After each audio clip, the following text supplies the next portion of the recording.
What is happening, everybody? This is the Big Jew. Welcome back to Dragon Quest III, No Magic Run.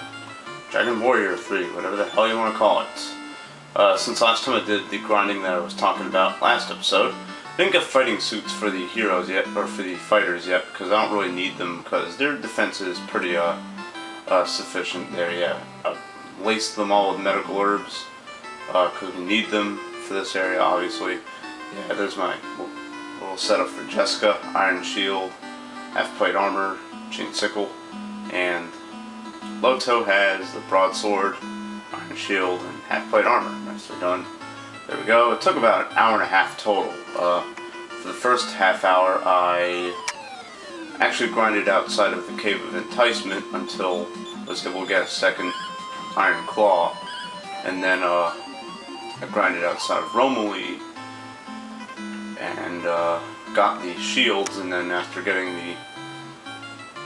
the shields, then I just grinded outside of Kandar. So, and each segment took about a half hour. Actually, it took 2 hours. There's like a half hour outside of the Cave of Enticement, another half hour outside of Romilly, and then a straight hour outside of Kandar. So it takes a while, but it's, I don't want to say it's the most grinding you need to do, but it's pretty close. It's not like getting ready for Elfland in Final Fantasy 1 where you don't really have to do any grinding again, but it's kind of on the same level. But yeah, we're ready to get the crown from Kandar, so let's do that. Yeah, it's gonna be quite difficult without magic. I mean, even the very few spells that Loto can use, still pretty useful, so whatever. Let's go ahead and run from these guys. Since I have a fighter in the front, we should be able to run from a lot of enemies. Guys here say weird things that, like, they'll be like, oh, I think thieves will live here or something like that. We know this place. Yeah. So like I said, this is going to be a super spoiler run. It's going to be similar to when I played Final Fantasy 1 on the NES. I just kind of spoil everything because I already did the remakes of it, so yeah.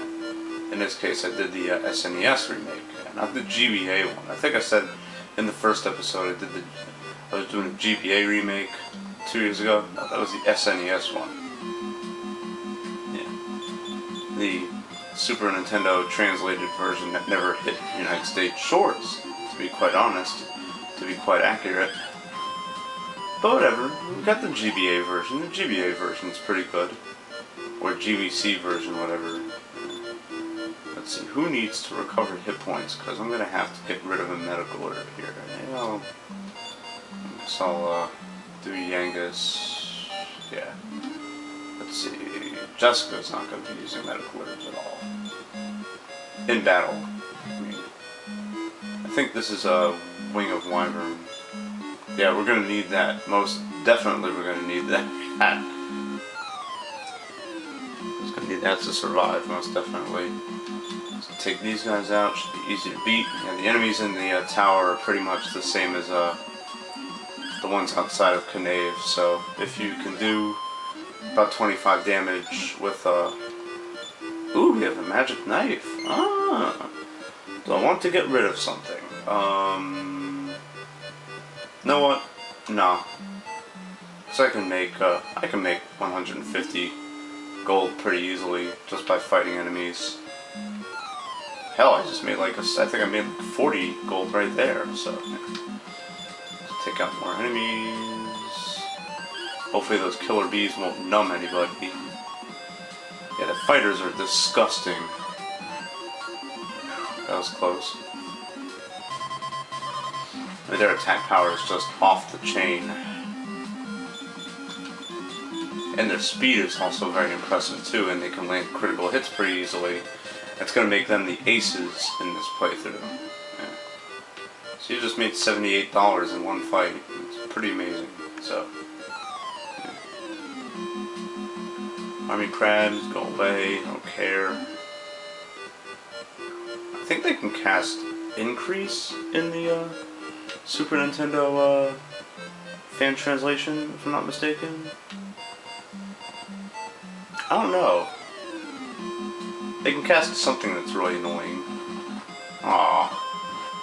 They can do a lot of damage. The physicals. Yeah.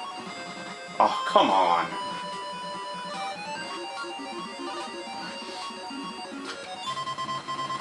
Very good. Yeah. Only gonna try and fight like small groups of enemies. Big groups of enemies I'm gonna just go ahead and run from, because I want to take as less damage as possible. And you'd think that, oh okay, you don't want to, that doesn't make sense. Don't you want to run from the small groups and fight the big groups? Well, fight the big groups and I'll be taking more damage than if I just ended the fight in three turns by running. Maximum 3 turns also. That was pretty rare. Usually I can run right out of the gate, but whatever. So like this grouping is pretty easy. And we've got a new enemy there, Demon Toadstool. They can, I think they can poison you if I'm not mistaken. But they can also die pretty easily too, so. See, I didn't take any damage there. But, you know, army crabs, they have a lot of defense, so they're going to be tough to kill. So they'd be able to do more damage and stuff like that, so, yeah. This is just a gimme, obviously. These guys can actually breathe venom breath on your players and poison you. Pretty annoying. There we go, nicely done. Got lots of money for our next upgrades, which are gonna be the fighting suits. I may get another broadsword for Jessica. Really don't know yet.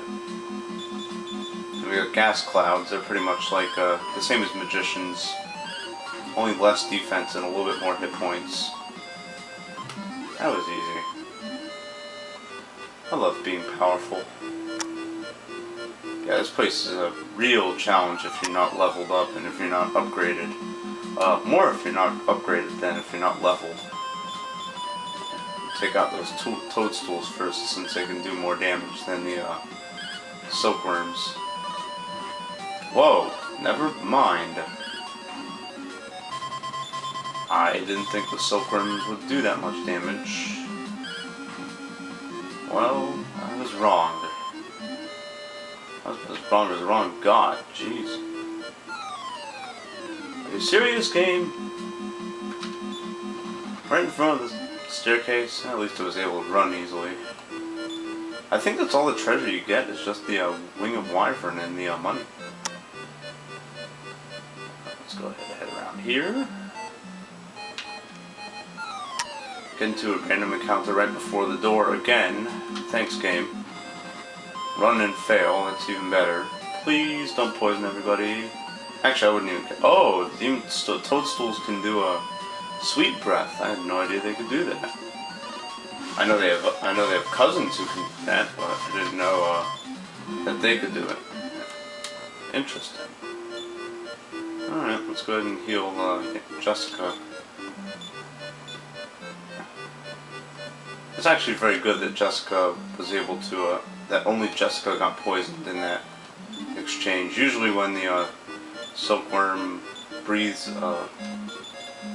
their venom breath on the players, usually every player gets poisoned like right out of the gate. Usually its success rate is really high. So I got really lucky there. Oh, come on! Pull the Dragon Quest 2 on me. I may as well take these guys out. They're gonna do a lot of damage if I don't just beat them up. And yeah, see, yeah. If I were to run, they would have done the same thing. Just trying to conserve my medical herb usage, which I suppose I did, but still. Medical herb. Or a vitality seed, which I could sell for money. So I couldn't sell the magic knife, but I was able to sell this vitality seed. Yep, go tell the boss so we can take out the boss. And you guys. We'll hide out here. Sup, guys? Oh, the old hole under the ground trick, huh? Yeah. Gee, where have I seen that before? Oh yeah, that's right, almost every other game that I've played, or movie that I've seen, Yeah, now of course, you know, what do you think they would do? Of course they would try to escape by jumping out of here as they run away in place. Let's see. Do I really need to recover any? Let me go ahead and heal Jessica. I want to keep the medical herbs on the fighters because they're going to need them. May as well just have Loto use his medical herb. Alright, let's do this. Alright, it is now time to boss it out against Kandar himself and 3 henchmen, which are in separate groups. So if you're trying to use like a group attack like Fireball, you would only hit 1 henchman, so it's pretty annoying. Another thing is that I think Kandar can produce a critical hit. Has a pretty good rate of doing that. But that's not the biggest concern I have. The biggest concern I have is that all 4 of these enemies ignore Rose. Or no, not ignore Rose. Ignores formation when they attack. So pretty much what I'm going to do is Angelo and Yangus are going to be either healers or either healing or defending with medical herbs, and hopefully they will get hit this way. See what I mean? They do a ton of damage. This way they take less damage, so that we don't have to keep using medical herbs. I'm gonna have whoever is hurt the most use medical herbs, obviously. Well, Jessica and Loto attack the henchmen and hopefully take them all down, and this way... Okay, whoa, that's not good, 20 damage. This way we can all just beat up on Kandar and kill him in like a few turns. You were going to use medical herb on yourself.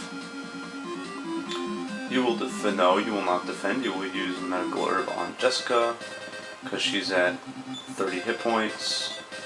And Jessica Loto, you will take down that last henchman. There you go. And since the fighters have really high speed, they will act first, which is good because they'll be able to heal whoever gets hurt the most. So yeah. See, now it's just a point of having 3 attackers on Kandar, and then either Angelo or Yangus using a medical herb to whoever needs it. So yeah. And there you go. That's how you do this. In this case, no one really is hurt, so I'm just kind of everyone fight. Boom. I think Kandar has like 200 hit points or something like that. That was easy. If you have a wizard in your party, I would strongly suggest not fighting this fight yet, because all those enemies can ignore formation, so the wizard will probably just get clipped off anyways because they're like really frail up until probably level, I want to say 15. So yeah, we get 800 XP. Nice. Yeah, beating bosses in RPGs back in the day actually gave you a pretty decent reward when it came to XP, so yeah, it's good stuff. Everyone gets a level up except Loto, because Loto's slow like that, and whatever. Absolutely not, you douchebag. Okay. But thou must, of course. Very classic. Alright, awesome. And we get the Golden Crown, sweet. Now you may be thinking, let's go return it to the King of Romilly because, well, get a prize or something, right? You actually don't get a prize from it, to be quite honest, but the Golden Crown is actually equipable as a helmet. Yeah. Gives you 6 defense power. It's pretty good. So I'm going to keep it for a while, and I'm going to hand it in eventually just to show off the side quest. But if you're going to use the Golden Crown for the rest of the game, then you kind of can't save at Romilly ever again because, well, you lose the crown as soon as you talk to the King of Romilly. Alright. But can we wake up the village of Nonials from the elves? Find out next time on Dragon Quest III, Dragon Warrior 3, No Magic Run. This is the Big Jew telling you to keep being awesome. Peace.